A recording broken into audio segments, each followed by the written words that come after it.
Ouais, on va juste se décrasser un petit peu d'abord. On va se mettre par là, deux par deux, face à face en binôme. Voilà, on va démarrer juste comme ça un petit peu. Je pense qu'on l'a déjà fait ensemble, face à face. Hein. Vous mettez face à face, deux par deux. Je vais me mettre avec mon camarade Jean-Baptiste, mais c'était juste pour entendre le son de ta voix. Donc on se met tous les deux comme ça.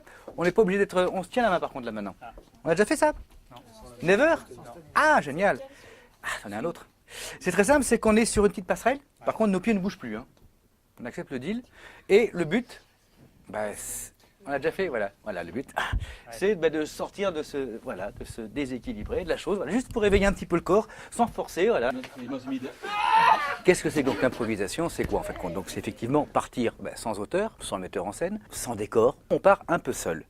Et là, effectivement, si on rentre ça, j'ai envie de dire, dans le disque dur, un peu, de l'ordinateur personnel, effectivement, ça fait très peur, partir sans rien, on n'est pas habitué à ça, on est plutôt même démuni, puisque l'être humain, en sociétal, a besoin de se verrouiller, de prendre des bagages, de tout préparer à l'avance. Mais c'est une fausse donnée et qui, en fin de compte, doit être revisitée. On ne part pas avec rien, paradoxalement, on part avec tout, c'est-à-dire qu'on part avec soi. Et donc, c'est une prise de conscience de qu'est-ce qu'on est, quoi, et surtout, qu'est-ce qu'on a à dire. Alors quand on a un auteur, on sert le propos de l'auteur, donc tout va bien, mais quand on est en train d'improviser, notre propre auteur, par évidence, c'est nous. À vous de savoir que la 1, c'est « excusez-moi », la 2, c'est « vous avez l'heure », et on va démarrer juste par la 3, qui sera « pardon monsieur ». Juste ça. Ça va pour l'instant, c'est souple, d'accord? Mais je veux qu'à chaque fois qu'il y a la pause, quand je veux dire la 3, il y ait une citation à arrêter avec un geste précis qui fait qu'il y a une implication instantanée de la chose. D'accord? La 2. Ok, essayons là aussi, quand je dis la 2, prise de conscience du groupe, la 2, s'il n'y a pas un la 2, vous avez l'heure, ça ne sera jamais ensemble. Le but c'est que ça soit ensemble. Ok? Marchez. La concentration, ça commence là maintenant. Hein. La 4. Ça va pas, non? La 1.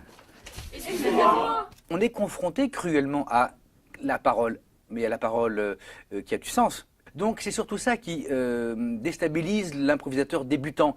C'est qu'il n'a pas conscience qu'il a une parole à prendre et à donner. Et donc il se sert très souvent d'une parole consensuelle ou de lieu commun, comme ça, comme s'il se protégeait. Mais plus il rentre dans cette distance, et en fin de compte, plus il se fragilise. Le chaud, le froid, le tiède, le glacé. Vite, 3, 2, 1, top. Chaud. Tiède. C'est quoi ce groupe? Marché. Eh oui, de suite. De suite, et il y a une lecture assez immédiate. Hein.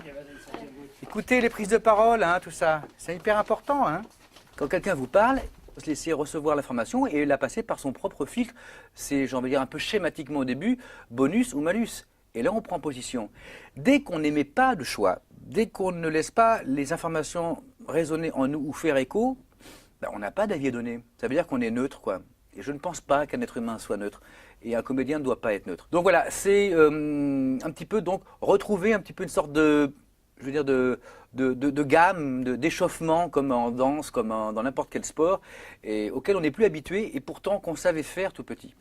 On savait effectivement partir, être réactif, réagir dans l'instant, être en phase avec le présent. Quand on avait 8-10 ans, dans le bac à sable, un bout de bois, ça devenait une épée, un revolver, une chester.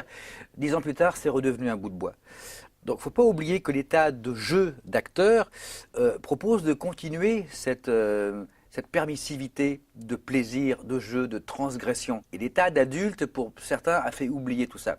À quel moment, j'ai envie de dire, vous avez quand même deux trucs qui étaient assez forts au début. Donc, tu étais un joueur de boule. Ok, fonction. Toi, tu bêches. Pour l'instant, tu bêches. Tu plantes, on ne sait pas. Enfin, tu bêches, donc pareil, paysan mais un bêcheur. Si, encore une fois, c'est pour ça que je vous dis que ne perdez pas la confrontation de vos deux actions pour vous crédibiliser une troisième aventure. Tu es en train de faire un mec, donc si on crédibilise que c'est autre... Vous n'avez pas creusé sur le terrain de boule en plein championnat, là. Moi, un trésor, c'est un trésor. C'est-à-dire que tu as un mec qui creuse en pleine pétanque concours mondial. Tu vois, non, mais si on crédibilise le truc, c'est ça que vous ne croyez pas à ce que vous faites. On a déjà une histoire, c'est énorme, quoi. Soit tu as un mec qui creuse, donc c'est un paysan ou un mec dans chez lui, et tu as un mec qui joue aux boules. Vous voulez pas jouer dans mon jardin? Ah, le cochonnet est tombé là, excusez-moi, je continue. Crédibilisez vos actions, ça suffit. L'improvisation est une construction en instantané. Hein. Je suis mon propre auteur, mais en instantané, j'écris dans le présent. Et dans le présent, en réaction d'une réplique, d'une phrase ou d'un avis qui m'est donné par l'autre partenaire. Donc je ne peux pas projeter à l'avance une autre histoire puisque je suis en train de me décaler, ce qui est en train de se vivre. Je ne peux pas penser à ce que j'aurais dû dire avant parce que l'histoire continue d'avancer. Enfin l'histoire, en tout cas le déroulement de la vie sur scène. Donc c'est se réaxer vraiment sur l'instant présent et on se rend compte qu'on a beaucoup de mal à être dans le fameux présent, le fameux ici et maintenant. On n'a pas arrêté de l'appeler, puis on l'a retrouvé devant les revues porno. En train de sortir son porte-monnaie, essayer d'acheter une revue. C'est quand même dingue. Alors du coup, je lui dis, mais c'est pas la peine, Brian, j'en ai à la maison. C'est pas la peine d'acheter des vieilles croûtes, j'ai des trucs actuels, donc je te fais pas chier. Par contre, viens, on va voir les jouets. Les jouets, par contre, on n'a pas beaucoup. Autant t'as assez de revues porno, par contre, les jouets, t'en as pas. Top. Donc, viens. Mais ça l'intéressait pas, ils étaient tout pourris les jouets, ils étaient cassés, il y avait même pas de camion pompier. Top. Alors du coup, après, Top. Bah on est allé Top. au rayon livre. Top. acheter un petit Top. Spirou. Sauf que les Spirou, évidemment, c'est plus du tout à la mode. Donc il n'était pas content, il voulait pas, il voulait sa revue porno. Mais bon, on lui a quand même trouvé un petit Picsou. Et ça, On se rend compte que l'écriture de ces personnages, ce qu'ils proposent comme ambition à vivre sur scène, c'est généralement des états comportementaux assez démesurés. Il n'y a pas de personnage tiède.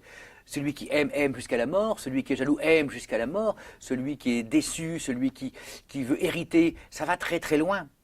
Donc il faut prendre conscience que l'état de scène propose effectivement des états un petit peu surdimensionnés. Et donc l'état d'improvisation confronte un petit peu les participants à s'autoriser à aller au-delà de leur carapace, à la surdimensionner. Et c'est une assez grande crainte, quoi. Est-ce que j'ai le droit? Bien sûr, il faut y aller, quoi. Il faut oser être en phase avec l'autre, ne jamais le perdre. Dès qu'on commence à s'isoler pour commencer à rêver un prolongement de l'histoire tout seul, l'impro part en vrille, quoi. Ou alors, à ce moment-là, on la déforme, on en fait un ovni, mais on n'est plus dans ce que j'appelle la définition de l'impro, qui est une création en commun, pour laisser émerger un troisième univers, mais qu'on ne connaissait pas à la base.